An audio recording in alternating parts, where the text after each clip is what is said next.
Welcome to World of Work Part 3. So today, if you can just move to the next slide. There we go. We're going to be doing a revision from World of Work Part 1 and Part 2, just to recap what actually happened in the previous sessions. Number 2, we're going to be looking at funding options, what's available to you. Number 3, lifelong learning. We're going to discuss what that actually is. Number 4, we're setting goals for lifelong learning. And then last but not least, we're going to be discussing parental involvement. It's something that we believe as adults, walking into this day and age as a youngster, we need to give guidance to our youngsters so that we can help them become the person that they're capable of being. Just to recap, World of Work Part 1 and Part 2. So in Part 1, we discussed how to identify and apply your own learning style. Very interesting. Each person is different. Each person learns differently. I myself am a very visual learner in some cases. In other cases, I'm sorry, my cat's making a noise. In other cases, I am a very auditory learner. Okay, it depends on the situation, but some people are very kinesthetic, but they're learning as a visual learner, and that's why your marks will never become higher than a certain, than like say for instance like 50% or 60%. You're just not getting there. You're just not pushing yourself further than that. And it's because maybe you're utilizing the wrong style. I'm actually in discussion with an educator from KwaZulu-Natal, and she says that since she figured out how to do learning styles and she started teaching her students about learning styles, she works in a primary school. She says the marks have actually increased a lot. Number 2, we looked at the relationship between performance in school subjects, interests, and abilities. Choosing subjects needs to be dependent on what you're actually good at. What are you interested in? If you're interested in science and maths, take science and maths. But some people have interests in history or cooking. You know, there are subjects that offer you that opportunity to be able to learn more about cooking. If you want to become a chef, you know, maybe take physical sciences because of the chemistry option, but definitely take consumer studies. Number 3, steps in choosing careers relating to individual strengths, abilities, and interests, and also passion. When it comes to passion, that's always such a difficult one because people are like, do I get a job to fund my lifestyle so that I can pursue my passion part-time? Or do I want to pursue my passion full-time and maybe make money out of it? That is something that you need to look into, you know, what are you interested in? And then number 4, the role of work in South Africa's, in relation to South Africa's social and economic needs. Our country has experienced, I mean, we always talk about it, and in school you always learn about it. There has been a lot of disparities in, like, say, for instance, the socio-economic standing in South Africa. We need entrepreneurs. We need people to create work. We need people to become employable so that we can focus on skills and skills development. And that's why it's great that Eduvos is offering this, where it's World of Work, where they're actually preparing you for life outside of school. In part 2, we spoke about career and subject choices. Please, before you actually go out and choose your subjects for grade 10, look at what do I want to do. Go onto the university websites. Eduvos is a really, really nice website that you can actually, they give you all the information, what's required for this degree, what marks do you need. Stellenbosch Universities is also quite nice. It's much better than a few years ago. It's nice. And UNISA as well also has a very nice website. And then you can go and you can see, okay, I want to do a Bachelor of Commerce. I want to do a BCom, but I really don't want to take maths in grade 10, 11, and 12. I really want to take maths lit. Not a problem. There are universities who offer the BCom program where math lit is a consideration. So definitely go on that. And also in this regard as well, contact CTI. I always call it CTI. Contact Eduvos and say to them, like, hi, can I please speak to a consultant, or can I please speak to a customer relationship marketer, and go down and have an appointment with them and say, this is what I want to do with my life. What do you suggest? What do you propose? Because we, as adults in education, we work with this on a daily basis. And Eduvos, literally, that's what they are employed to do. They're employed there to help students figure out what they want to do with their lives. So take advantage of that. Why not? Number 3, qualities relating to different careers and subjects. So strengths and weaknesses, interests and abilities. If you are a people person, work with people. You can go into nursing, you can go into psychology, you can go into teaching, training, you can go into sales. There's so many, you know, options that are available to you. Take into account, like for example, myself, I'm really not good at accounting. Like I pay an accountant to do my books for me because I'm useless at it. Am I going to go and become an accountant? Not a chance. No ways. Because why? I'm just not interested in it. but anything people-oriented, oh, I love it. Number 4, decision-making skills, so steps in choosing subjects relating to interests and abilities and career of interest. In there, I actually gave step by step how to actually, you know, what steps you can actually take in order to make these decisions for yourselves, because it is extremely overwhelming, when you start out, because there's so many options, and then you hear like, with this industry you don't make lots of money in it, where this one you do, but the hours are terrible. Step by step by step by step. So now we're going to be talking about funding options. Next slide, please. Okay, so basically there are about 4 options that you have when it comes to funding. Number 1 is cash payments. Cash payments are always preferred. Upfront cash payments are always preferred. And if you do have the ability to have a cash payment, say thank you. If your parents are willing to spend the money, just say thank you. If your parents are willing to buy you a car, just say thank you. Maybe go grocery shopping for them once a week. Drive your siblings around. Say thank you and just take the help. Okay. Number 2, if you can't afford upfront cash payments, you can also do loans. Now, loans are usually done through commercial banks such as FNB, Absa, Nedbank, all the different types of banks in the country. You can get loans, and they specifically are student loans. Another one is learning institutions have payment plans available. So, for example, they charge 50,000 for the year, and then they'll take 50,000 divided by 12, and then you pay off on a monthly basis. Justin, okay, which you guys saw in the previous 2 sessions, he actually sent me a really awesome document which has a lot of information in it. So maybe if you are interested in learning about the different types of loans and advantages, disadvantages of it, maybe try and get your hands on that document. It was very enlightening for me as well. Number 3 are bursaries. So there are various bursaries depending on different industries and different fields of study. So I know that there's a lot of bursaries for IT. There's a lot of bursaries for teaching, education. And then also it depends on everything. Like there's no specific demographic that bursaries cater to. Sometimes there are bursaries for people who earn under a certain amount of money. So from disadvantaged backgrounds. In other cases, it's purely and utterly based on marks. In other places, it's like, okay, this person can speak 4, 5, 6 languages, and they've done a lot of social involvement things, so like lots of volunteering and whatnot. So definitely go look out for bursaries. Like I say, if you do have lots of money, well, if your parents have lots of money, it doesn't mean that you're going to be disqualified from a bursary. So if that is something that you want to pursue, then do the research into it. And then also work funded, like certain companies pay for further studies. My husband, the company he's working for at the moment, they're like, yeah, definitely, they're happy to pay hundreds of thousands of rands for people to upskill themselves within a certain thing. The only downside to this one, for example, might be that you might need a qualification to get the job before the time, where this is more like extended studies. So it's a certificate year, diploma there. But I do know that some companies, they also pay for like honors and masters and even PhD programs. It depends on what's going to upskill you the most within your role at the company.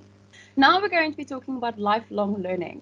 Okay, so Alvin Toffler, he stated, the illiterate of the 21st century will not be those who cannot read and write, but those who cannot learn, unlearn, and relearn. And that is honestly the truth in this day and age. What I am seeing now is skills, skills, skills. They want people who have skills, who are competent to be able to acknowledge that they are not the be-all and the end-all, that they understand that they don't, like, people don't know everything, and it's impossible to know everything. I mean, really, if you think about it, everything from science all the way through to medical care, engineering, it's extremely difficult to know everything. But to be able to humble yourself down and to unlearn mistakes and then to relearn, and learning how to learn is also something that's very important nowadays. We have a video on lifelong learning, so please play that.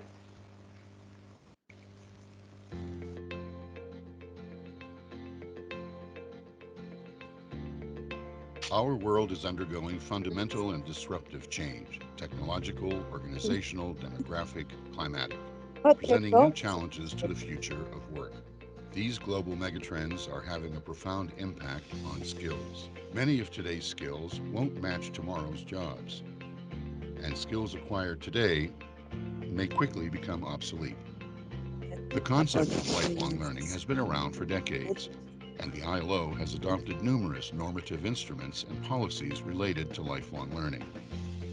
But the unprecedented transformation underway is redefining its terms and giving it new importance. In the old days, we could say, let's go to school, get qualified for a job, enter the labour market, and that's the job of learning done. We need people to learn how to learn, because learning is going to be a feature of the transitions they're going to go throughout their lives. Lifelong learning affects us all. It is central to managing the transitions we face over the life cycle, from early childhood and basic education to adult learning and upskilling and reskilling to take advantage of change. It is a global concept applying to developed and developing economies. And it requires the active engagement and support of governments, employers, and workers. How do we adapt lifelong learning to our new reality? There's no one-size-fits-all strategy, but there are things we can do. Develop foundational and core work skills. Coherent and affordable financial and non-financial incentives. Improve vocational guidance and labor market data.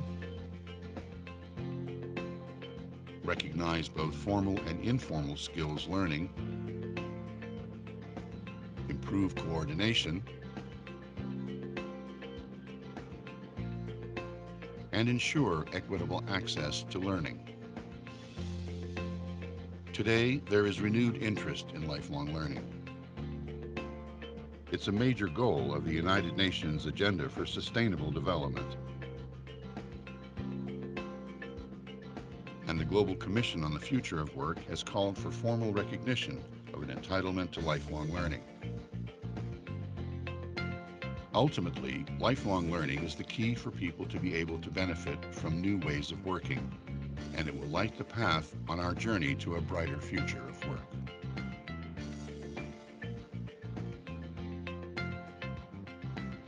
Okay, so definitely go onto this website and go have a look at what this organization is doing. There is a genuine push for lifelong learning to become a thing that's actually recognized within industries.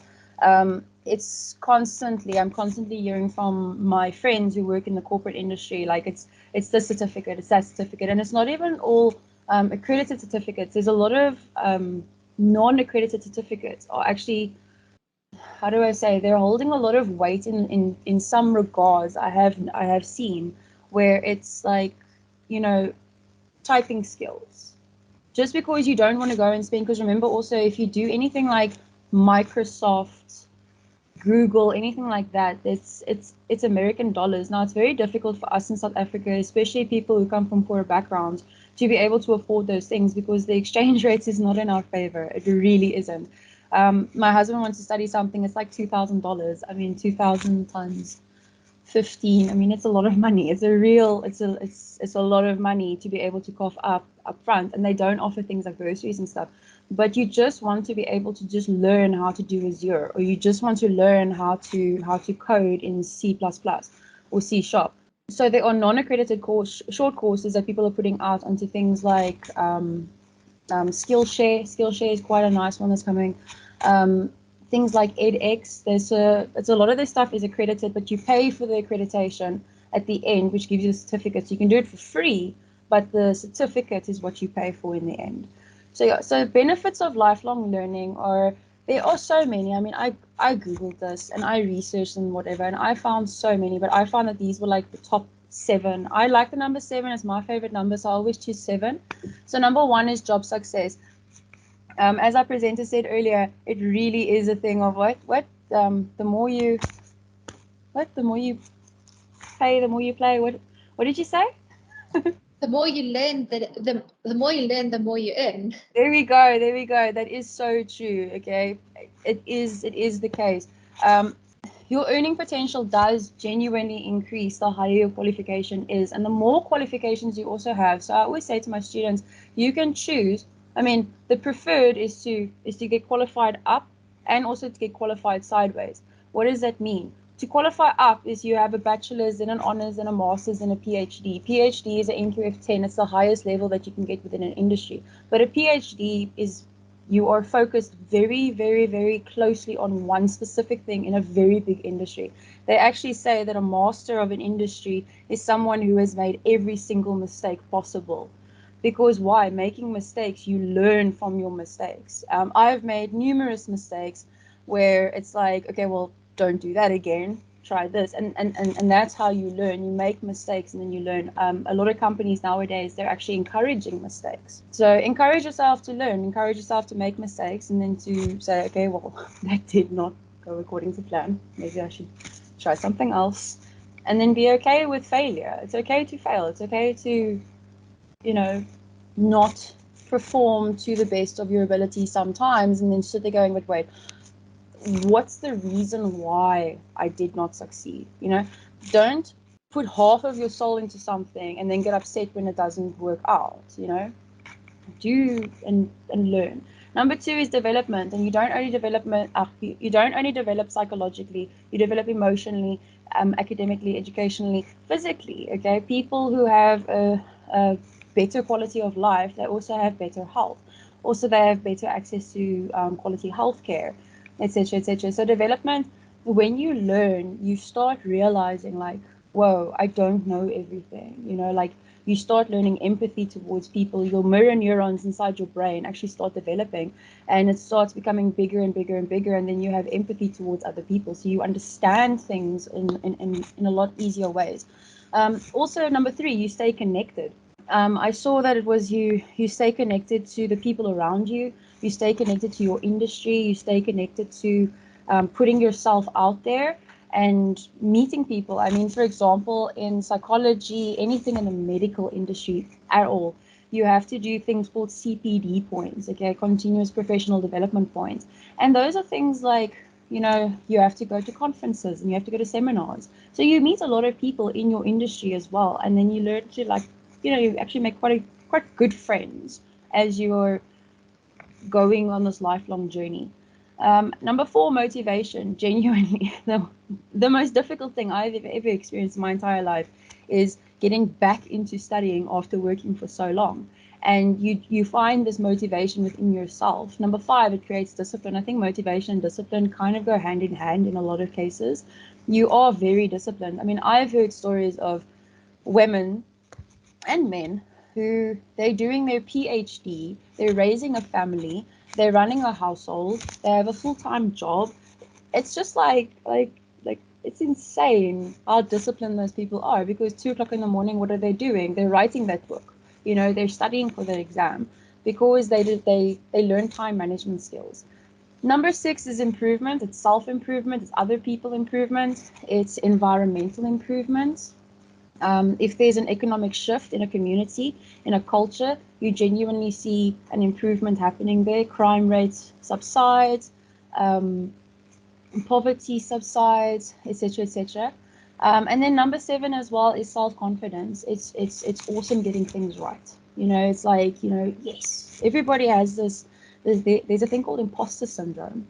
And everybody has this like, oh, they're going to catch me out for being a fake or a fraud, am I actually qualified to do this? Do I actually know what I'm talking about? And so many people have this sense of anxiety or this depression that hangs over them the whole time because there's like this lack of self-confidence. And by doing lifelong learning, you improve your self-confidence by realizing, fine, I might not be able to do these 100 things, but I can do this and I can do this properly. Okay, next one, goals, setting goals for lifelong learning. Once again, you can always hop onto Google and you can type in steps for lifelong learning, okay? And then you'll see there's like 7 steps or 3 steps or 18 steps. I like this one. At the bottom of the screen, it's from cornerstone.edu/blog, wada. Okay, so steps for lifelong learning. Step number 1, determine what you want to know. There's so much. They actually say that the information is increasing by 100% every 6 months. Actually, no, it's 12 months now. They say it's going to be 6 months within the next few months. The knowledge that we have and that we have access to is going to double in 6 months. And then eventually it's going to start doubling every month. It is impossible to know everything. So determine what you want to know and also what you need to know.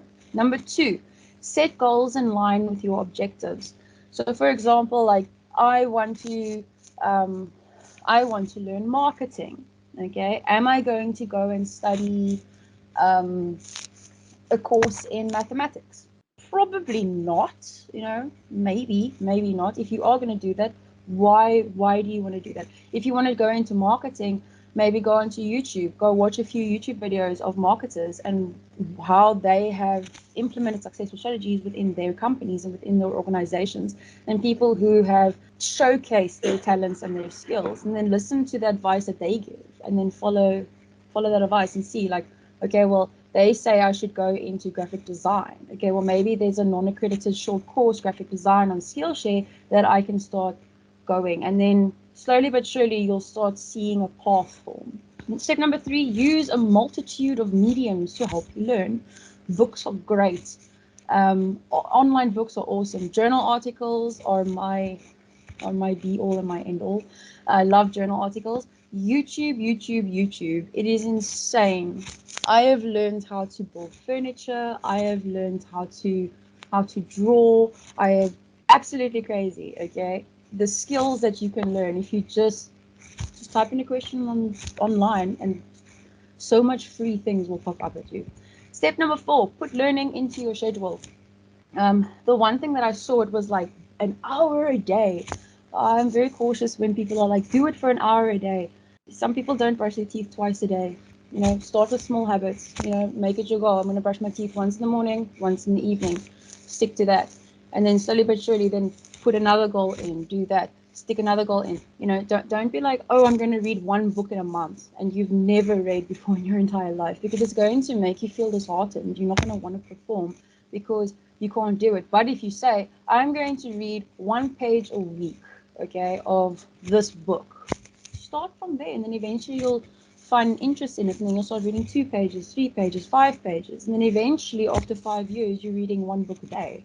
Okay, and then step number 5 as well, surround yourself with passionate learners. It's very disheartening and very discouraging when you're wanting to uplift yourself and people are making fun of you because, oh, you're now being that person, or oh, you think you're better. Or I've heard so many stories from my clients where they tell me like they don't want to learn because they feel like, people don't want to be their friends anymore because they are now pursuing a career or whatever. And it's like, I understand it's difficult, but surround yourself with people who, how do you know if someone is a real friend? It's someone who will celebrate your victories with you, and they'll mourn your sorrows with you as well. So find yourself passionate learners that you can surround yourself with, who are happy for you when you get that degree. They're happy for you when you get that job. And when you don't get something, they're like, you know what, that actually sucks. Like, I really feel for you. Thank you for whoever clapped. Thank you, appreciate that. So now I'm just going to be talking about SMART goals and then smarter goals. Now, this is an infographic that I got from the internet, and it's actually related to a business itself, but you can just take it and just like manipulate it for your own situation. So SMART goals are specific, measurable, ambitious, relevant, and time bound. They also say time bound and transparent. Specific, be very, very, very clear of what you actually want to do. Okay, where are you going? What are your goals? What's that thing? If you aim and you don't hit the bullseye, that's fine. But if you don't aim, you will never hit the bullseye. So aim for something. You might not get it, but at least you're working towards an idea. It needs to be measurable, okay? So I want to get a bachelor's degree.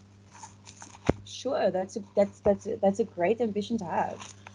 But is that actually like is it going to take you 3 years? Is it going to take you 5 years? Who's going to fund it? Okay, are you going to work? Are you going to study part-time? Are you going to study through UNISA? Are you going to do full-time, part-time? What's your options? Okay, A actually does not stand for ambitious. It actually stands for what's it now? Attainable. Okay, so A is ambitious, attainable, whatnot. Set ambitious yet attainable goals. It's all fun and dandy saying, "Yeah, I want to be a medical doctor," but you take maths and physics and you're getting like 20%. Maths and physics is a requirement. You have to have that to be able to be a medical doctor. If you do not, and I think it's quite a competitive industry as well. If you do not have, how do I put it? If you do not have the necessary marks for those subjects, you can't get in. Dentistry as well, it's extremely difficult to get into that. Every teenage girl wants to be a vet. That's one thing I learned all the time. As soon as I have a teenage student and she's a female, she wants to be a vet because girls love animals, and I'm super chill with it. But they don't understand there's only one place in South Africa to study veterinary science. It's upcountry. There isn't one over here. Number two, it's such a cutthroat environment, okay? You have to have extremely high marks. I actually had a friend who got like a 98% average for matric. Insanely brilliant. And she had like 9 or 10 subjects or something. All really difficult subjects. And she she almost dropped out because of how difficult the course actually is. And just remember that type of thing as well. You're not just fighting against people your age going to university. There's also adult students. There's students from overseas. There's international students who are also going out for that position as well. Number whatever R for relevant or aligned. Ensure relevance by aligning goals with broader organizational goals. Now, yes, to an organization, but link that to yourself, link it to your family, link it to who you are as a person. Where do you see yourself in the next 5, 10, 15 years? And that's actually something that I'd also say to people, like, answer that question for yourself. Do a SWOT analysis, strengths, weaknesses, opportunities, threats. I know there's another one, strengths, weaknesses, something and something.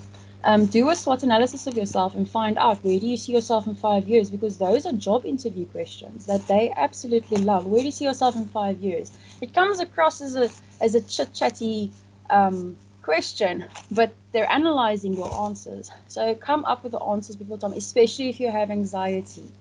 Reduce your anxiety by preparing yourself for situations in the future. And then T is time bound. Set a clear deadline and milestone dates to track progress.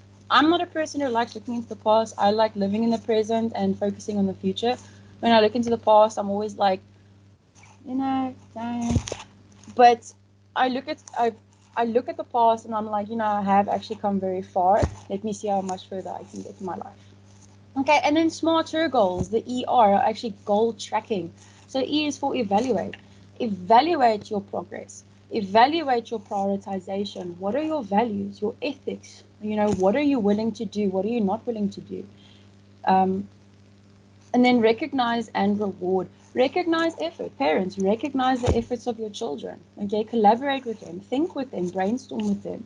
And then reward yourself after something. So some people reward themselves with a holiday, or some people reward themselves with like a nice meal or a chocolate or whatnot. Okay, and then last but not least, parental involvement. So this was a brainstorm moment that we had, and there's some advice that I would give for parents. And when I say parents, I mean parents, guardians, grandparents, teachers, principals, any stakeholder in a child's life. Okay, understand your child's abilities and interests. The most heartbreaking moment of my life is when I'm the one that's sitting and I've got a teenager crying their eyes out because my parents want me to do maths and physics and accounting and I can't do it. Okay? I feel stupid. Why don't they love me? And it's always that comes up, okay? Because the child wants to be an estate agent, or they want to be an entrepreneur, or they want to buy and sell cars. And now the parents are forcing them into direction that they're just not good at. Okay?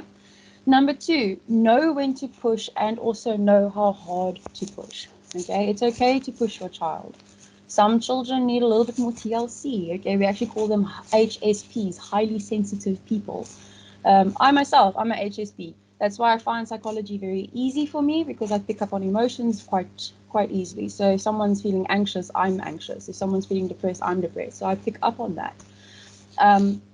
So know when to push and how hard to push. Some people are just, they are driven. Like, it is insane. Okay, there's a word, it's called conscientious. They're just like head down, they do their work, they do what they're supposed to do. Other people, It's just like, just work, please work. That's all I'm asking. Just read the book. But the thing is that you have to take into account, you know your kid, okay? You are the best person for this job. You, as the parent, you know your child, and speak to them about it. You know, we are raising adults. We are raising future moms and dads and husbands and wives and the workforce. They're going to be paying taxes. They're going to be voting. They're going to be driving and buying houses and all of those weird and wonderful things that we have as adults, okay? We need to raise competent, principled, and I would even just say kind people, kindness, eh? The child needs to buy into their own future. All that's going to happen is if you're going to force your kid into being an accountant or being a doctor, they'll do it eventually, okay? They'll do it. But then they're going to turn 35, 36, 42, and they're going to be upset with where their life is at. Yeah, they might be earning a decent salary, but that's not who I am. I have been acting out as somebody else for the past 20 years of my life, and now I just want to be me. Okay? Let them buy into their own future. If you give your child not full control of their lives, because they're children, we have to understand that. But if you give your child autonomy, okay, it is insane. Just give them a little bit of responsibility. Let them do their own washing. Teach them how to use the washing machine. You must make supper once a week, okay? And you can do whatever you want. Let's do a braai. Let's do a potjie. Let's do a whatever your culture. You know, teach them about your culture. And then number 4, use FET wisely and effectively. Now, FET stands for Further Education and Training. That is grade 10, 11, and 12. GET is grade 7, 8, and 9. It stands for Generalized Education and Training. Use FET wisely. Your academics are important, 100%, but also focus on skilling, reskilling, and upskilling. Parents, you are a gold mine of resources, not just money, okay? You are a gold mine of knowledge. Your children are dying to spend time with you, okay? They want to build a relationship with you. I know it comes across as if they don't, because you know they're all independent, okay? Just don't like kiss them in front of their friends and you should be fine. But use it wisely and effectively, okay? Focus on skilling. Teach your child how to, you know, say for instance, if you were a carpenter, teach them how to use a saw, teach them how to use a hammer and a pliers. And if you are a mechanic, teach your child how to fix their car. Especially fathers, teach your daughters how to change a tire, okay? Or teach them how to, you know, what's the difference between this water and the water for your windscreen? Okay? I learned that the other day. I was like, oh, I thought it came from the same thing because I'm useless with cars.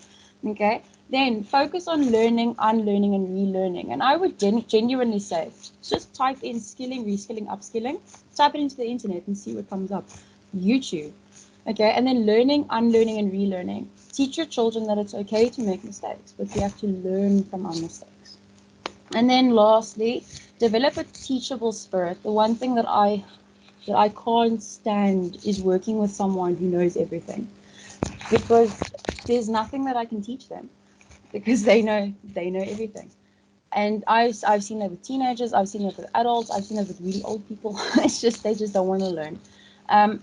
Develop a teachable spirit. It's okay to make mistakes. Okay, you know, we use Jordan Peterson. He turned around in his book 12 Rules for Life. He says that something like, I'm going to paraphrase, pretend the person that you're speaking to might know something that you don't. And when I started implementing that in my own life, it was like, actually, I learned so much. When an electrician talks, I'm like, I just ask questions. I'm just like, please teach me, because I might not want to do it for a living, but you know, I find your industry fascinating. And then also develop values. You know, what's your values? What's your values as a family? Okay, what's your ethics? When will you stand up and you say, I'm sorry, I will lose my job over this. I'm not doing this. You will not force me to do these things. What are you willing to stand up for? Who are you willing to stand up for? You know, if someone's being abused, if someone's being harassed, if someone's being violated, wherever they are you willing to stand up and say to the person, like, sorry, enough is enough now? Okay, and then also your principles and your morals as well. Okay, so the next 2 slides, and then I'm done. So the next 2 slides are basically just like workforce skills that you can start teaching your children. Okay, teachers, please start bringing these things into the classes. Parents, grandparents, okay? Number one, complex problem solving. These are the 2020 workforce skills. These are the next, for the next 10 years, these are the workforce skills that are going to be highly valuable within the workforce, okay? Number one, complex problem solving. Number two, critical thinking. Number three, creativity, people management, coordinating with others. As you can see here, a lot of people-oriented situations. Emotional intelligence, judgment and decision making, service orientation, negotiation, and cognitive flexibility. Creativity is one of those things where it's difficult to financially reward someone, because to be creative is not, you would actually be surprised to find out that you're actually a creative. Okay, it's not just about art. Okay, art is great, but it's about connecting the dots, bringing people together, looking at the whole, being gestalt about what you're seeing. So definitely focus on how do we actually implement this, and how do we teach children to be able to utilize this in real life. Okay, and just the last one is the 2022 soft skills. These are the soft skills for this year. Everybody's always focused on hard skills. Okay, so if you think about like motor movements, you get gross motor, which is your large movements, you're moving of your arms, moving over your legs, and then you get fine motor skills, which is like dealing with your fingers. It's reading. It's writing, it's working with little toys and whatever, and that's something that we teach children when they start growing up. But nobody is actually focusing on soft skills, and soft skills are those skills that it's intra-specific. It's with inside the individual. Okay, so things like resilience. Okay, number one, resilience. Number two, emotional intelligence. Okay, problem solving, creativity. Creativity was a hard skill. Okay, that's a 2020 desirable skill. Okay, number five, assertiveness. What's the difference between being aggressive and being assertive? Being aggressive is that, like there's usually anger behind it, okay?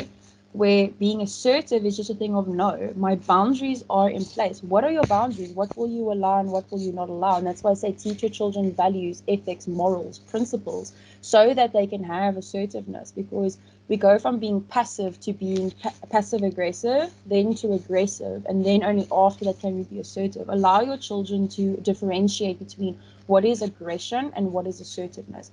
Putting your foot down because I'm sorry, like I'm not going to tolerate being spoken to like that. That's fine, but not fighting with people constantly. Okay, and then number six, stress management. It's very important. This is very important. Stress management. Burnout is a real thing, and any person who's experienced burnout will tell you it is just, you don't want to go there. It's one of the scariest moments ever, because you just stop caring about absolutely everything and everybody. And we don't want people to experience burnout. Or if they do experience it, but then how do you come back from it? Because sometimes you have that major depressive episode and you're just done. You just tap out. I'm not going to proceed with life. Time management, very important, especially to learn in FET. If you want to go and study to be a student, time management is extremely important. Empathy. Okay, I know some people are like, oh my word, just stop with this like emotional thing. Yeah, I understand, but we are emotional beings, and if you want to work with people, you have to understand where someone else is coming from, especially in such a diverse and multicultural and multi-religious environment that we are in, and also multi-linguistic. If a person's struggling to speak, tolerate. Don't bully. Don't make fun of. That's why I struggle to speak certain languages, because I don't want to, because I get made fun of whenever I speak a certain language, and I'm just like, well, fine, let's just speak my own language. You see, so empathy, and then also collaboration. How do we collaborate? I don't like that the schools force teamwork in terms of projects, because it just teaches people to hate teamwork, but teamwork is so great. It's such a wonderful thing to experience. And then also lastly, leadership. We need leaders, we need entrepreneurs, we need people who are going to fight the fight. And yeah, pretty much these are genuinely skills that I would advise people look into and start training up our youngsters in this mindset. Thank you, Caitlin. That was really interesting and informative. Thank you so much. Now for the teachers and the parents, there's something that we can add on to what Caitlin just talked about really finding that sweet spot of where you find your child's interests versus what should they go and study, for instance. So if I can share with you the past holiday now, I had various conversations with parents and grade 12 learners